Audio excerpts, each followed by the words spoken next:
కుమార్ రెడ్డి గారు రేవంత్ రెడ్డి గారు కులగన్న చేశారు 42% ఇవ్వాలని చాలా చిత్తశుద్ధితో ముందుకెళ్లారు చాలా ప్రయత్నాలు ఆర్డినెన్స్ పెట్టారు బిల్లు తెచ్చారు జీవో తెచ్చారు రకరకాల ప్రయత్నాలు చేశారు కాకపోతే మొత్తానికి హైకోర్టు సుప్రీంకోర్టులో ఆగింది ఇప్పుడు మొత్తం బీసీలంతా రోడ్డెక్కారు ఖచ్చితంగా 42% రిజర్వేషన్ కావాలని అంటే ఉద్యమాలతో సాధించుకునే పనిలో పడ్డారు అంటే కాంగ్రెస్ ప్రభుత్వం కామారెడ్డి డిక్లరేషన్లో ఇచ్చిన మీ హామీ మీరు నెరవేర్చట్లేదు ఇప్పుడు ఉద్యమాలతో సాధించుకునే పనిలో బీసీలు పడ్డారు ఏం చెప్తారు దీనికి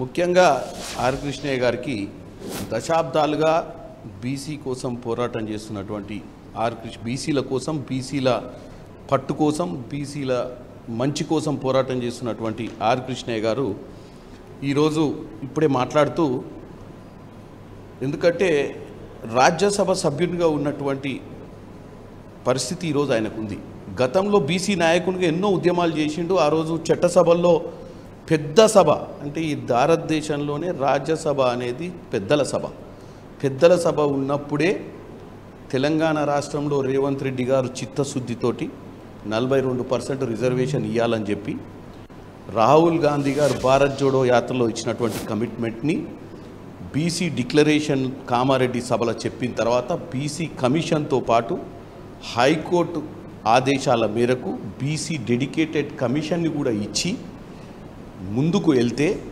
హైకోర్టులో చుక్కెదురైతే సుప్రీంకోర్టు తలుపులు తట్టితే సుప్రీంకోర్టులో కూడా ఈరోజు సమస్య వచ్చింది ఇక్కడ సమస్య ఎక్కడొచ్చిందంటే తెలంగాణ ప్రజలు అర్థం చేసుకోవాల్సిన అవసరం ఉంది 42% రిజర్వేషన్ ఇవ్వాలి అన్న పట్టుదల నరేంద్ర మోడీ గారికి ఎప్పుడు వచ్చిందో మాకు తెలియదు కానీ మా రాహుల్ గాంధీ గారు భారత్ జోడో యాత్రలో చెప్పిన దాని ప్రకారమే మేము సైంటిఫికల్గా ఇక్కడ తెలంగాణలో చేయడం జరిగింది చేసే 42% రిజర్వేషన్ లోకల్ బాడీలో పోవాలన్న ఉద్దేశంతో జీవో కూడా ఇవ్వడం జరిగింది జీవో ఇయ్యకమూడం కూడా మా చిత్తశుద్ధి నిరూపించుకోనికే మేము అసెంబ్లీలో కౌన్సిల్లో క్యాబినెట్లో ఆఖరికి ఆర్డినెన్స్ రిలీజ్ చేసి దానికోసం అప్రూవల్ కోసం గవర్నర్ గారి దగ్గరకు పంపించడం జరిగింది గవర్నర్ గారి దగ్గర 6 నెలల దగ్గర 6 నెలలు వస్తుంది పెండింగ్ ఉంది మరి ఇప్పుడు ఈ యొక్క ఆర్ కృష్ణయ్య గారైనా ఎవరైనా మనం మంచి చేయాలనుకున్నప్పుడు ఆపేది ఎక్కడ ఆపుతుర్రు ఆపేది బీజేపీ కోర్టులో ఆగింది బీజేపీ వాళ్ళు ఈరోజు ఈటల రాజేందర్ గారు కావాల్సిందే అని చెప్తాడు సౌత్ చౌరస్తాలో పోయి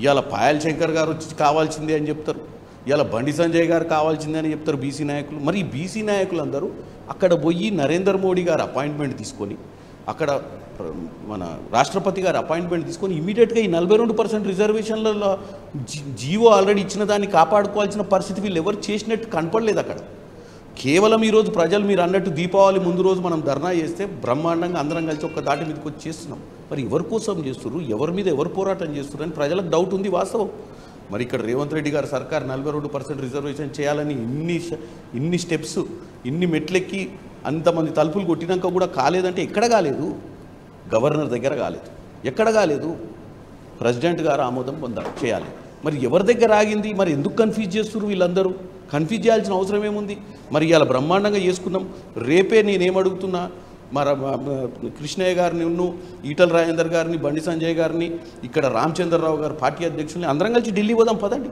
పోయి ప్రధానమంత్రి అపాయింట్మెంట్ తీసుకుందాం మేము కూడా వస్తాం ఎంపీలం కాంగ్రెస్ ఎంపీలం మీ ఎమ్మటి ప్రధానమంత్రి అపాయింట్మెంట్ తీసుకుందాం రాష్ట్రపతి దగ్గర పోదాం మరి ఈ జీవో పాస్ చేసుకొని వద్దాం పాండి మరే బతలాడుకొని ఎవరు ఆపుతురు మనల్ని అందరం కలిసి ఈరోజు మనం ధర్నా చేస్తే ప్రజలకు అర్థం కావట్లేదు మరి ఇక్కడ ఉన్నటువంటి రాష్ట్ర ప్రభుత్వం ఇక్కడే వచ్చి ధర్నా చేస్తుంది సెంట్రల్ గవర్నమెంట్లో ఉన్న నాయకులు వచ్చి ధర్నా చేస్తారు మరి ఎవరి కోసం ధర్నా చేస్తారు ఎందుకోసం ధర్నా చేస్తారు ధర్నా చేసి ఎవరి మీద ఎవరు సాధించాలనుకుంటారు అనేది వాస్తవంగా కన్ఫ్యూజింగ్ ఫ్యాక్ట్ మా ఫ్లాస్ ఏమున్నాయో చెప్పండి ఇక్కడ ఒక పాయింట్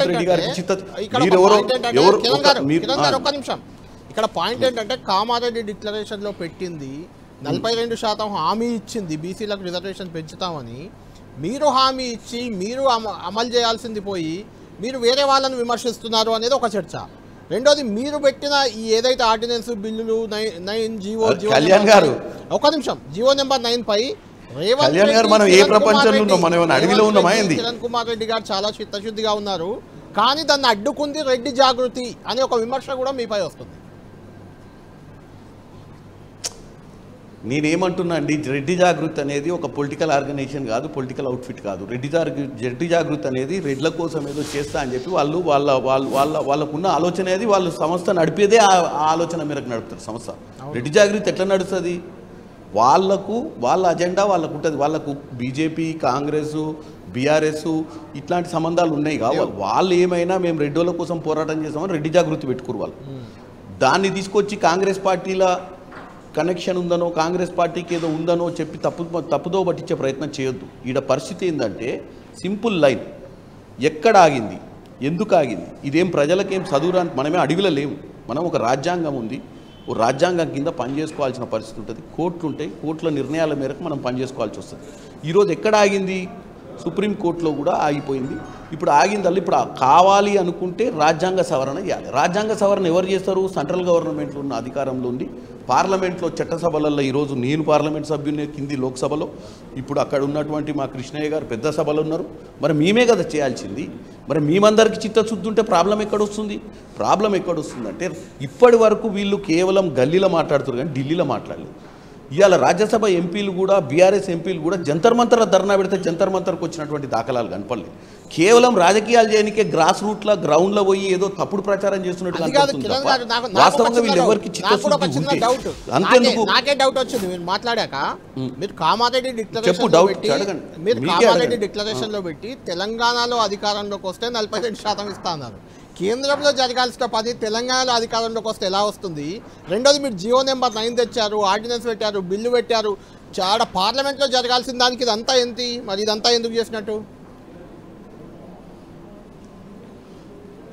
కళ్యాణ్ గారు, మేమేమనుకున్నామంటే మేము లోకల్ బాడీ ఎలక్షన్స్ మేము జీవో ఇస్తే మాకు అడ్డు రాదనుకున్నాం. ఎందుకంటే ఆల్రెడీ గవర్నర్ గారు అట్లీస్ట్ అయితే ఆన్సర్ ఇవ్వాలి కదా.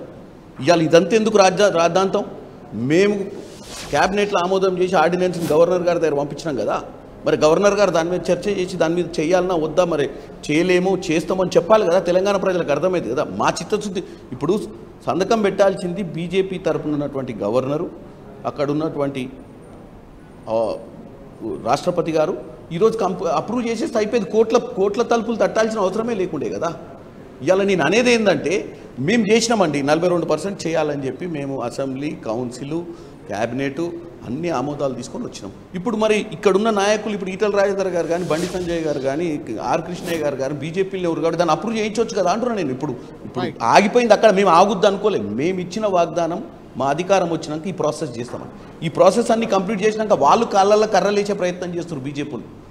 వాళ్ళకి ఇవ్వాలన్న చిత్తశుద్ధి లేదు. ఇప్పుడు కృష్ణయ్య గారు ఏమంటారు? నరేంద్ర మోడీ గారు అనుకుంటుర్రు అంటారు. మేము నరేంద్ర మోడీ గారు అనుకుంటుర్రేమో, మేము ఆల్రెడీ అనుకొని చేసినాం. మేము ఆల్రెడీ అనుకొని 42% రిజర్వేషన్ జీవో కూడా ఇచ్చినాం. ఇంకా నరేంద్ర మోడీ గారు జనగణన తర్వాత కులగణన చేస్తా అని చెప్తుంటే 26 తర్వాత 27, 28, 29 ఎప్పుడు చేస్తాడో మనకు క్లారిటీ ఇవ్వలే. మేము చేసిన దానికే దిక్కులేని పరిస్థితికి తీసుకొచ్చారు కదా వాళ్ళు. మరి దీనికి ఆన్సర్ ఇవ్వకుండా ఎప్పుడో నరేంద్ర మోడీ గారు మేల్కొన్నారు, నరేంద్ర మోడీ గారు చేస్తారని చెప్తారు. ఎప్పుడు చేస్తాడు, ఎట్లా చేస్తాడు? ఇప్పుడు చేసిన దాన్ని అప్రూవ్ చేయమని చెప్పండి. చేసిన దాన్ని అప్రూవ్ చేయకుండా ఎప్పుడో చేస్తాడని చెప్తే ఎట్లా తెలుస్తుంది? కిరణ్ గారు, ఫైనల్గా మీకు వెళ్ళిపోవాల్సిన అవసరం ఉంది. అక్కడ మీ నాయకులు కూడా ఉన్నారు కాబట్టి ఫైనల్ క్వశ్చన్. ఆర్ కృష్ణయ్య గారు అన్న క్వశ్చన్ ఒకటి ఉంది. ఎస్ఐలు, సిఐలు ఇటువంటి పోస్టులలో మంత్రివర్గంలో ముఖ్యమంత్రి ఇవేవి మీ చేతిలో ఇవ్వకుండా మీ చేతిలో లేనిది ఏదో చేసే ప్రయత్నం చేస్తుంది కాంగ్రెస్ పార్టీ, కాంగ్రెస్ ప్రభుత్వం అనేది ఆర్ కృష్ణయ్య గారు నేరుగా అడిగిన క్వశ్చన్ అది. ఇప్పుడు నేను ఒక ప్రక్రియలు ఉన్నా. ఏ ప్రక్రియలు ఉన్నామో మేము జిల్లా ప్రెసిడెంట్లను ఎన్నుకునే ప్రక్రియ ప్రతి జిల్లాలో నడుస్తుంది. ఇక్కడ కూడా 42% బీసీలకు ఇవ్వాలన్న నినాదంతోటే ముందుకు పోతున్నాం. మాకు చిత్తశుద్ధి ఉంది. మేము ఈ రోజు కూడా ఏమంటున్నాము, వీలైతే కాంగ్రెస్ పార్టీ 42% రిజర్వేషన్ ఇవ్వడానికి సిద్ధంగా ఉంది. రెడ్డిరాజ్, నేను ఒక్కటే చెప్తున్నా, ఇవన్నీ తప్పుడు ప్రచారం చేయడానికి ప్రయత్నం చేస్తున్నారు. మేము చిత్తశుద్ధితో ఉన్నాం. డెఫినెట్గా మేము రానున్న రోజుల్లో ఏ నిర్ణయం తీసుకున్నా బీసీలకు 42% వైపు దిక్కు వాళ్లకు 42% కల్పించే విధంగానే మేము నిర్ణయాలు తీసుకుంటాం. లేనప్పుడు ఈరోజు జరిగే ప్రతి ప్రక్రియ రేపటి నుంచి విజిబిలిటీ ఉంటుంది కదా అందరికీ. విజిబుల్ ఉన్నప్పుడు రేపు ఎప్పుడైనా మమ్మల్ని ఛాలెంజ్ చేయొచ్చు కదా. ఈరోజు మేము ఏ పదవులు ఇచ్చినా రానున్న రోజుల్లో జరిగినటువంటి పదవుల గురించి, ఎన్నికలు అయిన తర్వాత పదవుల గురించి. కిరణ్ గారు, చామల కిరణ్ గారు, ఆర్ కృష్ణ గారు సూచన ఒకటి, మొత్తం ఇండియా కూటమి అంటే అది మీ నేషనల్ హామీ, అది ఒకటి. రెండోది, అఖిల పక్షాన్ని ఒక్కసారైనా మీరు రాష్ట్రపతి దగ్గరకో మోడీ దగ్గరకో ఎందుకు తీసుకుపోలేదు ప్రభుత్వం అనే విమర్శ కూడా మీ మీద వస్తుంది ఈ ఇష్యూలో.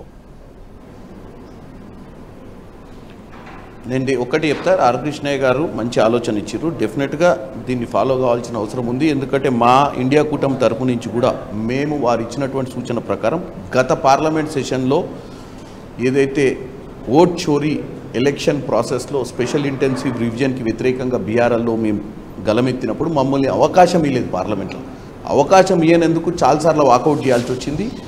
వింటర్ సెషన్ మొత్తం కూడా డిస్ట్రక్టివ్గా సెషన్ ముగిసింది. ఎందుకంటే దీనికి కారణం బీజేపీ వైఖరి. ఒకసారి చర్చ చేయించుంటే ఒక హాఫ్ అన్ అవర్ చర్చ పెట్టుంటే సమస్య సద్దుమణిగేది.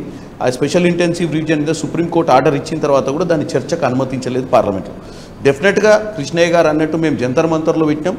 మేము రాహుల్ గాంధీ గారితో కూడా చర్చ చేస్తాం. రాహుల్ గాంధీ గారు కూడా ఏఐసిసి ఆఫీస్లో ఓబీసీ కాస్ట్ సెన్సస్ మీద స్పెషల్ సెషన్కి భారతదేశ వ్యాప్తంలో ఉన్నటువంటి కాంగ్రెస్ నాయకులందరినీ పిలిపించి వారందరికీ తెలంగాణ ప్రభుత్వం ఎట్లా చేసిందో కూడా ఒకసారి బ్రీఫింగ్ చేయడం జరిగింది. డెఫినెట్గా ఈసారి పార్లమెంట్ సెషన్లో ఇప్పుడు వింటర్ సెషన్ వస్తుంది. లాస్ట్ సెషన్ వానాకాలం సెషన్లో మేము దెబ్బతిన్నాం. వింటర్ సెషన్లో డెఫినెట్గా ఈ మ్యాటర్ని తీసుకెళ్తామని చెప్పి ఆర్ కృష్ణయ్య గారు సూచనలు ఫాలో అవుతాం. ఆర్ కృష్ణయ్య గారు కూడా వాళ్ళకున్న ఎంపీలు ఇక్కడ ఉన్నటువంటి రామచంద్రరావు గారిని, బండి సంజయ్ గారిని, తర్వాత కిషన్ రెడ్డి గారిని, ఇక్కడ ఉన్నటువంటి బీజేపీ నాయకులందరినీ కూడా ఒక తాటి మీదకి తీసుకొచ్చి వాళ్ళు కూడా అక్కడ ప్రెజర్ బిల్డప్ చేయాలని కోరుకుంటున్నాం. రైట్.